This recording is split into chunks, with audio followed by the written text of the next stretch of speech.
వేములవాడ మీరంతా పైకెక్కిర్రా? సిరిసిల్ల పర్వాలేదు, మంచిది కాపాడి. కొద్ది జగిత్యాల లొల్లెక్కుంది కానీ మళ్ళొక్కసారి జగిత్యాల, కోరుట్ల, తక్కురు, మంతిని, మీ వాళ్ళు ఎక్కడ వేరు, రామగుండం అన్ని కవర్ అయినా, ఇంకేమైనా మిస్ అయిందా? ధర్మపురి పెద్దపల్లి.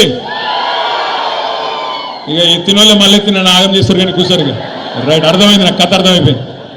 కానీ హాల్లో ఎంతమంది ఉన్నారో నిజంగా కరీంనగర్లో పెద్ద హాల్ లేకపోవడం ఎందుకు కమలాకర్ అన్న? ఇంత పెద్ద మనిషి ఉన్నావు, కరీంనగర్లో పెద్ద హాల్ లేదంటుడు అన్న. పేరు పేరున మీ అందరికి నమస్కారం, పేరు పేరున మీ అందరికీ స్వాగతం.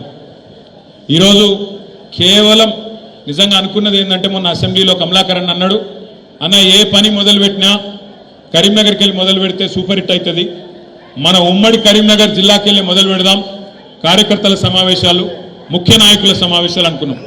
అయితే నేను అడిగిన, మరి అన్న మరి నియోజకవర్గానికి ఎంతమంది అంటావన్నా? ఎంత ఉంటుందన్నా? 100-150 మంది వస్తే మంచుకుంటే సాలు ముఖ్యులు అన్నాడు. నిజంగా పిలిచింది 100-150-200 మందినే, కానీ ఇవాళ ఇక్కడ హాల్కి వస్తే దగ్గర వేలాది మంది దాటుకొని లోపలికి వచ్చే పరిస్థితి వచ్చిందంటే మరి మన పార్టీ ఎంత బలంగా ఉన్నదో ఉమ్మడి కరీంనగర్ జిల్లాలో దాన్ని బట్టే చెప్పొచ్చు. ముందుగా మరి మీ అందరికీ తెలుసు, నేను ప్రత్యేకంగా చెప్పాల్సిన అవసరం లేదు, పెద్దలు కేసీఆర్ గారికి కరీంనగర్ అంటే సెంటిమెంట్. కరీంనగర్ నుంచి ఏ పని ప్రారంభించినా ఖచ్చితంగా సూపర్ హిట్ అవుతుంది, ఖచ్చితంగా విజయవంతమవుతుందనే ఒక విశ్వాసం కేసీఆర్ గారికి ఉన్నది. కాబట్టే పార్టీ పెట్టిన తర్వాత మొట్టమొదటి బహిరంగ సభ సింహగర్జన మే 17, 2001 నాడు ఎస్ఆర్ఆర్ కాలేజ్ మైదానంలో పెట్టి ఆ రోజు మొత్తం తెలంగాణ ఉద్యమానికి ఊపిరి పోసిన గడ్డ ఇదే కరీంనగర్ గడ్డ అనే మాట నేను మీకు గుర్తు చేస్తా ఉన్నా. తర్వాత ఎక్కడున్నది తెలంగాణ?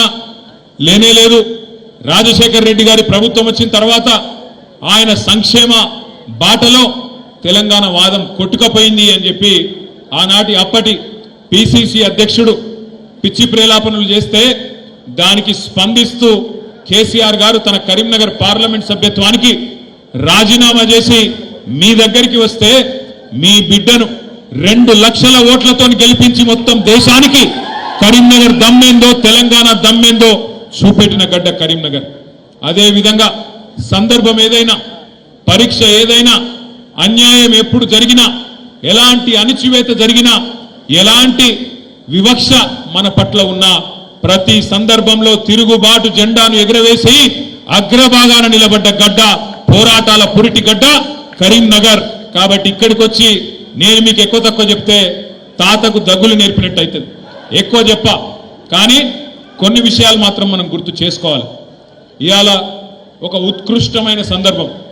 24 ఏళ్లు నిండి 25వ సంవత్సరంలో ఉద్యమ పార్టీగా పుట్టి 10 ఏళ్లు అధికార పార్టీగా తెలంగాణ ప్రజల తలరాతను మార్చి గత 15-16 నెలలుగా ప్రతిపక్ష పార్టీగా కూడా, ప్రతిపక్షం అంటే ఎట్లుండాలనో అధికార పార్టీకి ముచ్చెమటలు పట్టిస్తున్న పార్టీగా తప్పకుండా కొన్ని విషయాలు గుర్తు చేసుకోవాలి.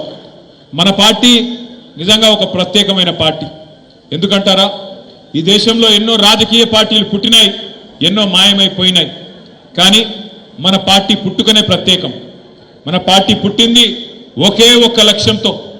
ఆనాడు తెలంగాణ రాష్ట్ర ఆవిర్భావం, తెలంగాణ రాష్ట్ర ఏర్పాటు లక్ష్యంగా 25 ఏళ్ల కిందట పెద్దలు కేసీఆర్ గారి నాయకత్వంలో జయశంకర్ గారు లాంటి ఎంతో మంది మహానుభావుల ఆశీర్వాదంతో ఆనాడు పురుడు పోసుకున్నది 2001 ఏప్రిల్ మాసంలో టిఆర్ఎస్ పార్టీ. ఒకే ఒక్క లక్ష్యం. కేసీఆర్ గారు ఆనాడు చెప్పినారు, గొంగలి పురుగునైనా ముద్దాడుతా, కుష్టు రోగునైనా కౌగిలించుకుంటా, తెలంగాణ కోసం ఆర్ఎస్ఎస్ నుంచి మొదలు పెడితే ఆర్ఎస్యు దాకా, రాష్ట్రీయ స్వయం సేవక్ సంఘ్ నుంచి మొదలు పెడితే రాడికల్ స్టూడెంట్ యూనియన్ దాకా, లెఫ్ట్ నుంచి రైట్ దాకా అందరినీ కలుపుకపోతా మీరు చేయాల్సిందల్లా ఒకటే, తెలంగాణ రాష్ట్ర సమితికి ఓట్లు వేయండి, ఎమ్మెల్యేలుగా ఎంపీలుగా మాకు అవకాశం ఇవ్వండి, ఢిల్లీ మెడలు వంచి తెలంగాణ తెచ్చి మీ దగ్గర పెడతా, దబ్బన మద్దెలగిన నేను తప్పుకుంటే నన్ను రాళ్లతోని కొట్టి చంపే అధికారం మీకిస్తున్నా అని చెప్పిన నాయకుడు మన నాయకుడు కేసీఆర్ గారు. అట్లాంటి కమిట్మెంట్ తో బయలుదేరి ఉన్న పదవులకు రాజీనామా చేసి ఆనాడు 45-46 ఏళ్ల వయసులో కేసీఆర్ గారు పార్టీ పెట్టిండు. ఇవాళ మాట్లాడడం చాలా అల్కట్ పని. ఎవరు పడితే వాళ్ళు మాట్లాడొచ్చు, ఏది పడితే అది మాట్లాడొచ్చు. భూమికి జానడు ఉన్నోడు కూడా ఎగిరెగిరి పడుతున్నాడు. ఇవాళ నేను ఇవ్వలే మళ్ళీ మీరు నేను పేర్లు చెప్పియకూరు.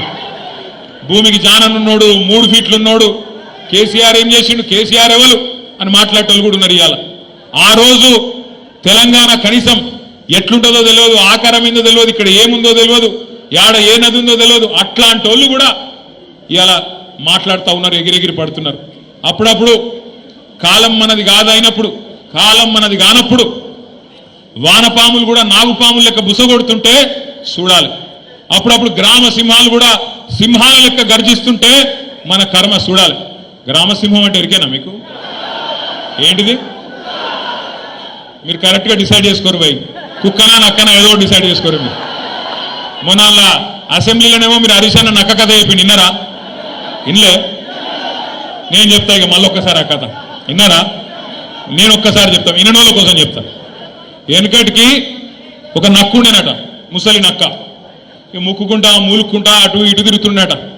యాడేమన్నా తిండి దొరుకుతుందా, యాడేమన్నా కొద్దిగా పీక్క తిందామా అని చెప్పి అక్కడిక్కడ ఇక్కడక్కడ చక్కర్లు కొట్టుకుంటే తిరుగుతుండేనట. అయితే ఒక రోజు ఏమైంది, ఆ నక్క అటు మా సిరిసిల్ల పొంటికెళ్ళి నడుచుకుంటూ పోతుందట. పొంగ పొంగ మా దగ్గర బాగా మా గూడూరు ప్రవీణ్ అని ఇక్కడనే ఉన్నాడు. ఇక్కడనో ఇగో అక్కడ మా దగ్గర పద్మశాలి సోదరులు బాగుంటారు. మా వాళ్ళు ఏం చేస్తారంటే ముందు బట్ట నేస్తారు, ఆ తర్వాత డైయింగ్ చేస్తారు. అటెంట్గా దాన్ని మళ్ళీ ఎండబెట్టి మొత్తం మంచిగా సాఫ్ సఫాయి చేసి ఆఖరికి మొత్తానికి మార్కెట్లో అమ్ముతారు. అయితే ఒక దగ్గర మొత్తం డైయింగ్ చేసేటప్పుడు ఒక పెద్ద బాండీలా నీలం రంగు పోసిపెట్టారట. ఆయనకి నక్క పోకుండా జారెల్లా పడ్డది. పడి లేచి చూసుకునే వరకు మొత్తం నీలం రంగు అంటింది. ఆడికెళ్ళి ఉరికింది. అట్లా జంగల్ పంట పోయింది. పోయే వరకు జంగల్లో ఉన్న మిగతా జంతువులన్నీ పరిశాన్ అయినాయట. ఇదేమో కొత్తగా ఉందేదో నీలం రంగు విచిత్రంగా ఉందని చెప్పి భయపడడం మొదలుపెట్టినాయంట. నక్క కూడా అబ్బా ఇదేదో మంచిగా ఉన్నదని చెప్పి నక్క కూడా చెప్పిందట వాడికి, నన్ను దేవుడు పంపిండు, పైకి వెళ్ళి పంపిండు, ప్రత్యేకంగా పంపిండు, అందుకే నేను ఇట్లున్నా, మీకు ఏం కావాలంటే అది నేను చేస్తా, మీరు అందరూ కూడా రేపటి నుంచి నా నాయకత్వాన్ని ఆమోదించండి, నన్ను రాజును చేయండి అన్నారట. అంటే వీళ్ళందరూ కూడా కరెక్టే, పాపం దేవుడు పంపిండు కదా అని చెప్పి ఆ నక్కని తీసుకుపోయి సింహాసనం మీద కూర్చోబెట్టిరు. ఇక నక్క సంవత్సరం అయిపోయింది, 15 నెలలు అయిపోయింది, రోజు మొరుగుడు మొరుగుడు ఒర్రుడు ఒర్రుడు రోజు ఒకటే. ఆఖరికి 15 నెలలు అయినాక ఒకరోజు వానకాలం వచ్చింది. ఆ నక్క టైం బాగలేక బయటికి పోయింది. ఆయన వాన షురు అయింది, రాళ్ళ వాన కొట్టింది. సంపుడు చంపే వరకు రాళ్ళ వాన ఏమవుతుంది, వానలో రంగంతా పోయింది. రంగంతా పోయి ఆయన నక్క చూసుకోలేదు, తిరిగి మళ్ళీ వాపసు వచ్చింది. అందరు చూసిరు, రంగు పోయింది, నక్క నిజ రూపం బయటపడ్డది. ఇక తర్వాత ఏమవుతుంది, ఈపు చింతపండు అయింది. తర్వాత ఉరికిచ్చి ఉరికిచ్చి ఉరికిచ్చి ఉరికిచ్చి ఊరవతలకి చంపారు. నేను ఎవరి గురించి చెప్తున్నా ఏమైనా అర్థమైందా? నేను ఒకరి గురించి చెప్పాలి, ఇద్దరి గురించి చెప్పిన. కాంగ్రెస్ బీజేపీ రెండు దొందే. వీళ్ళలో మంచోళ్ళు, ఆలేదో లంగలు కాదు, ఇద్దరు లంగలే. మోడీ గారు ఏం చెప్పిన 2014లో, భాइयों बहनों आप सभी लोग मित्रों आप सभी लोग मुझे वोट दो, मैं जन धन खाता खुलवाऊंगा, आप सबको 15 लाख धन डाल दूंगा. పడే 15 लाख 15 लाख పడాలి. కానీ మనకు ఎందుకో కానీ మరి బీజేపీ ఓట్లు అయితే బాగానే గుద్దుతున్నారు. కరీంనగర్లో 15 लाख లేదు, 15 రూపాయలు కూడా లేదు, వచ్చింది లేదు, చేసింది లేదు. సంవత్సరానికి 2 కోట్ల ఉద్యోగాలు ఇస్తా అన్నాడు. మరి 11 సంవత్సరాలలో 22 కోట్ల ఉద్యోగాలు ఇవ్వాలి. వచ్చినాయా ఉద్యోగాలు? రాలే. అక్కడ ఆ మోసం, ఇక్కడ 6 గ్యారంటీలు, 420 హామీలు, 420 మాటలు, ఇక్కడ ఈ మోసం. అందుకే నేను చెప్పిన నక్క కథ ఒక కాంగ్రెస్ గురించో రేవంత్ రెడ్డి గురించో కాదు, ఇద్దరి గురించి. కాంగ్రెస్ బీజేపీ ఇద్దరు మోసగాళ్ళే. ఈ మోసం నిన్నీయాల చాలైంది కూడా కాదు. భారతీయ జనతా పార్టీ 1998లోనే ఆంధ్రప్రదేశ్ రాష్ట్రంలో ఆనాడు కాకినాడలో ఒక తీర్మానం పెట్టింది వాళ్ళ రాష్ట్ర కమిటీలో. ఒక్క ఓటు వేయండి బీజేపీకి, 2 రాష్ట్రాలు ఇస్తాం, ఒక ఓటు 2 రాష్ట్రాలు అని చెప్పి 1998లోనే కాకినాడలో తీర్మానం చేసింది. మరి ఇచ్చిండ్రా తెలంగాణ 98 తర్వాత? ఇచ్చిర్రా అయింది ఇయ్యలే. కాకినాడ తీర్మానం కాకెత్తుకపోయింది. బీజేపీ ఆ రోజు మోసం చేసింది. ఇక కాంగ్రెస్ మోసం అయితే చెప్పే అవసరమే లేదు. మొదటి నుంచి మోసం చేసుకుంటూ వచ్చిన పార్టీ తెలంగాణకు కాంగ్రెస్ పార్టీ.